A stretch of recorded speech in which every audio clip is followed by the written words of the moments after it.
Hey, welcome to the show. Today we're doing a compilation of the last few episodes. These episodes were less than 5 minutes each, with just bite sized chunks that got to the point. So let's start with episode 3 Absence Insights, and I will see you in a bit. Have you ever asked for an absenteeism trend report from the WFM team, only to get a basic line chart showing average absenteeism per day? Maybe it even pointed out that Tuesdays seem to be the worst. Useful? Maybe. Actionable? Not really. Instead of scratching the surface, let's dig just a little bit deeper.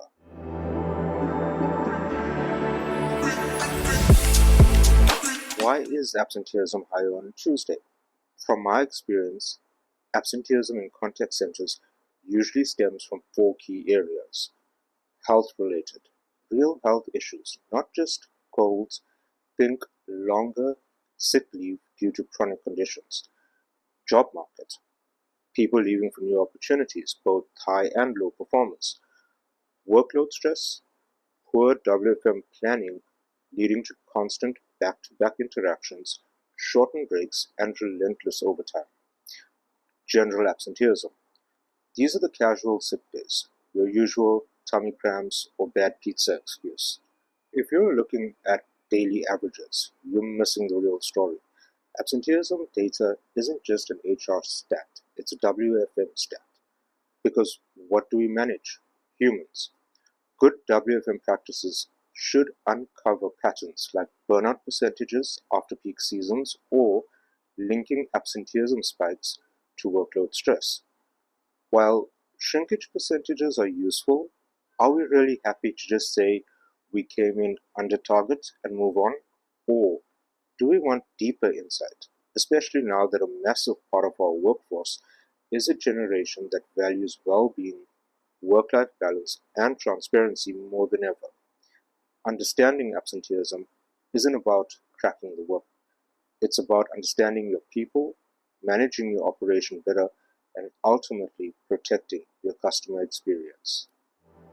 All right, next up we have episode 4, which is WFM for outbound sales, and this talks about the forecasting trap when doing outbound forecasting and covers a few items to consider during outbound planning. So let's talk about something we don't often hear in WFM circles: how to get workforce management to actually work in outbound contact centers. Because here's the thing, outbound is a different beast. You're not reacting to the customer demand. You're driving the contact, which means the entire rhythm is different. Sure, technology helps. Modern dialers and systems now let us treat outbound calls as interactions. So WFM tools can forecast them just like inbound traffic. But let's be honest, if you don't understand how outbound really works, no amount of software is going to save you.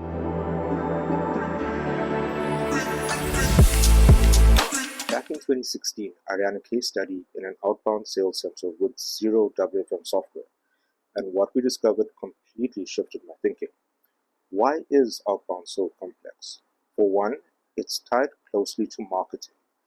Every campaign needs to prove return on investment, and this means the sales achieved in the contact center becomes the litmus test for the marketing department's effectiveness. And guess who's caught in the middle trying to make all of this flow? Yep, WFM. And this is where so many teams go wrong. They try to treat outbound like inbound. They use historical agent volumes as a forecast, but outbound volumes reflect agent behavior, not business demand. That's not forecasting, that's guesswork. So here's how I tackled it and how you can too. Step 1: understand the business. Map every department. Understand what campaigns they run, the products that they're selling, and who their target customer is. Step 2: understand the call flow. Do time studies. Watch the process end to end. How long does it take to load a contact, pitch the sale, handle objections, and wrap up the admin? Break it all down. Step 3: understand the marketing plan. Know the rules of each campaign, how leads are recycled, how long campaigns run, what the sales targets and revenue goals are. Step 4: analyze the workforce stats. Look at the total talk time, Calls per agent, conversations, productivity, occupancy, the works. Look at everything. And this is where the magic happens. Let's say one team is selling add-ons to existing customers. Their calls are going to be shorter than the regular sale. If you lump them all into one department average, your staffing plan will be off. Or if your target market age group is over 60, you'll need to allow more time as older people tend to want to talk more. Time studies also reveal why total AHT is basically useless in outbound. People want callbacks. They need time to get their information together for the sale. They answer, but they can't talk. You can't capture that in one AHT number. Instead, segment each part of the interaction and link it to how the campaign is structured. When I did this, I discovered two things: the gap between potential sales and actual sales, and what was causing that gap. We identified a 12% performance opportunity, and once actioned, that turned into 38 extra sales a day. No software, no extra headcount, just better insights. And that's the heart of it. WFM in outbound isn't about producing schedules. It's about exposing gaps, redesigning the process, and aligning time usage with campaign goals. This is WFM as a performance engine and not just a planning tool. Understanding your business is so important when planning. When I speak to people about WFM, the first thing I usually bring up is understanding the business. So that is really key when it comes to any part of planning, especially in the outbound environment. The episode coming up is episode 5, Service Levels Beyond the Basics. So let's dig in. Let's start with a simple thought. Call centers have been around since the 1970s, yet here we are in a world of AI, 5G, and self-driving cars, and many contact centers still struggle to consistently hit their service level targets. Why? Is it not enough resources, unexpected call volumes, operations forgot to tell WFM about training sessions, or the classic WFM declined the off-phone activity but ops went ahead anyway? Sounds familiar? Stay tuned.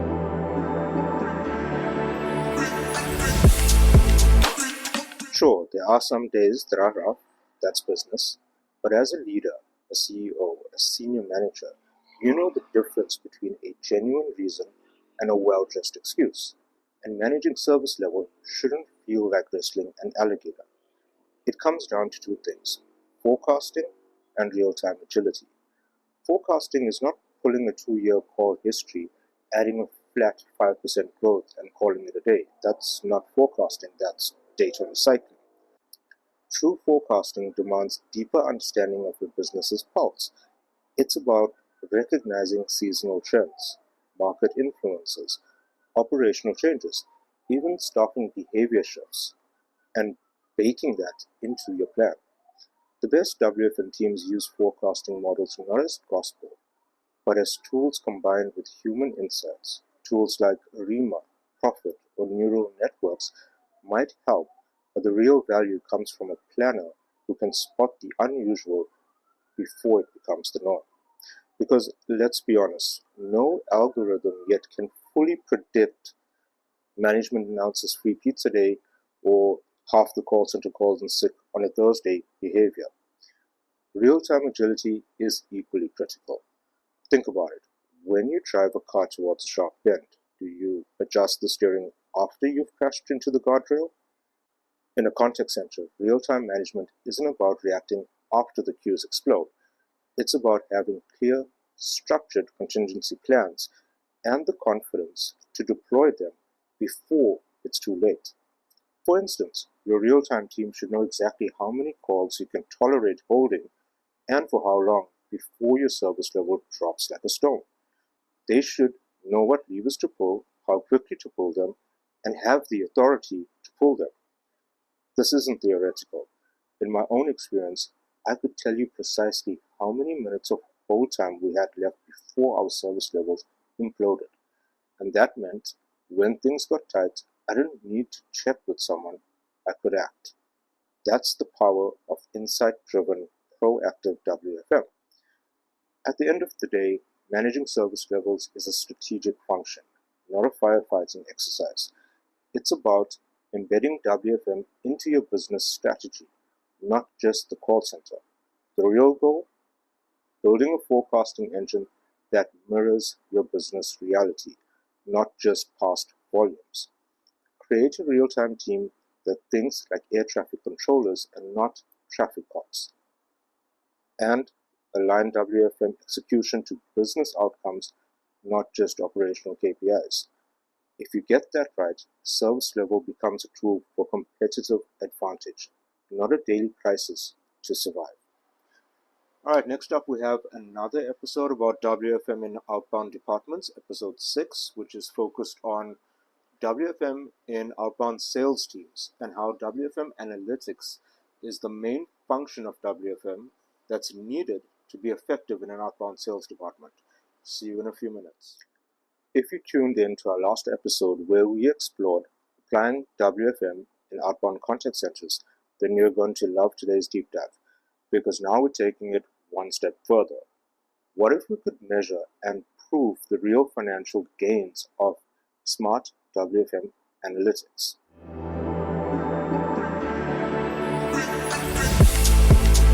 Let's set the stage. Imagine a classic cold calling environment. Not glamorous, but very real.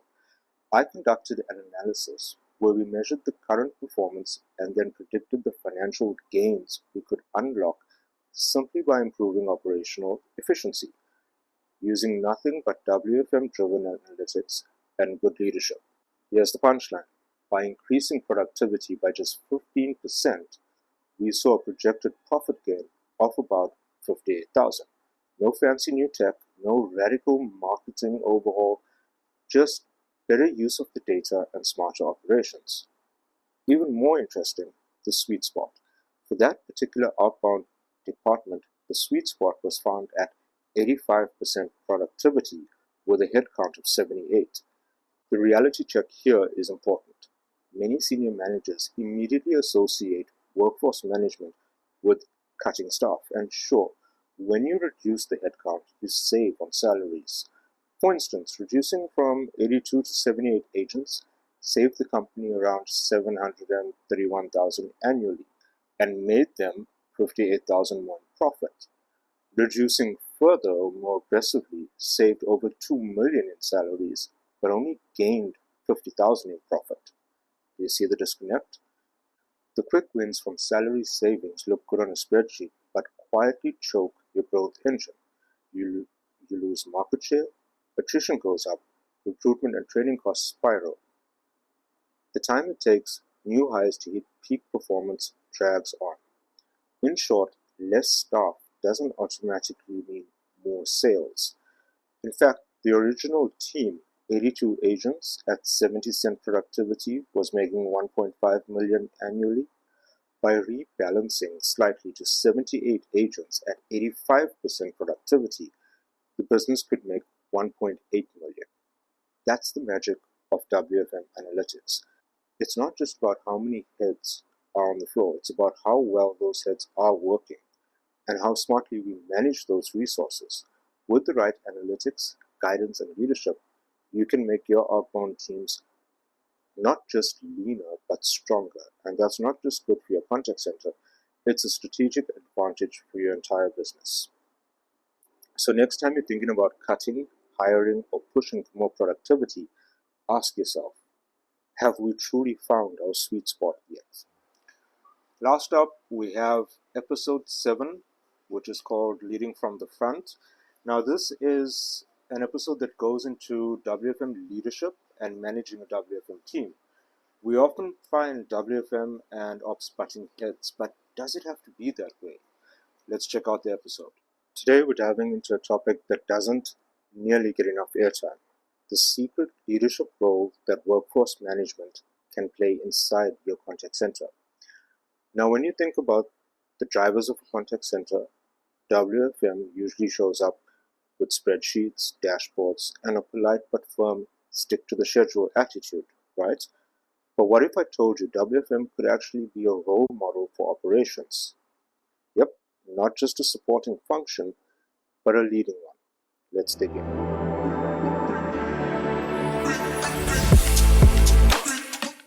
Getting the most out of your contact center is tough enough without adding people to the mix. And as any senior manager will tell you, people are wonderfully unpredictable, which is why even the best laid plans often stumble at execution stage. Most would say execution is the operations job, and they'd be right partially, but here's the kicker. WFM doesn't have to be limited to just throwing a schedule over the wall and hoping for the best. When I led my own WFM team, I realized something.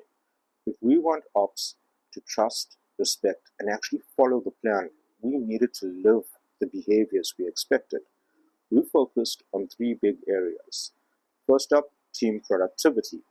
We didn't just track the floor's productivity, we used the same dashboards and metrics for ourselves as a WFM team. We aligned our WFM workload, the scheduling, real-time monitoring, forecasting, and so on, against clear productivity targets. No hiding behind special projects or busy work. Our numbers were as transparent as the contact centers. And you know what? That visibility built credibility. The second, time management. You've probably heard the classic line, WFM isn't chained to the desks, but they expect us to be. It is fair criticism if you let it be true. Our team made a point of managing our time just like the agents were expected to. No disappearing for hour-long coffee runs, no extended lunches because meetings ran over, even though our workload was different, filled with meetings, reporting, and strategy sessions. When we took breaks, we stuck to the rules, and slowly something amazing happened. People noticed. Agents, team leaders, even ops managers. We didn't preach, we led by example. And the third thing, multi-skilling. Every member of my WFM team had their primary role, sure, but we made sure everyone in the team could build a schedule, run real-time adjustments, interpret staffing reports, and explain trends to leadership. Because if a senior exec walked up to WFM with an urgent question, we couldn't afford to say, let me find somebody who knows. Fast answers, clear insights, no bottlenecks. That builds serious trust and respect. So let me throw the big question at you. Is your WFM team practicing the same discipline, agility, and accountability they expect from ops?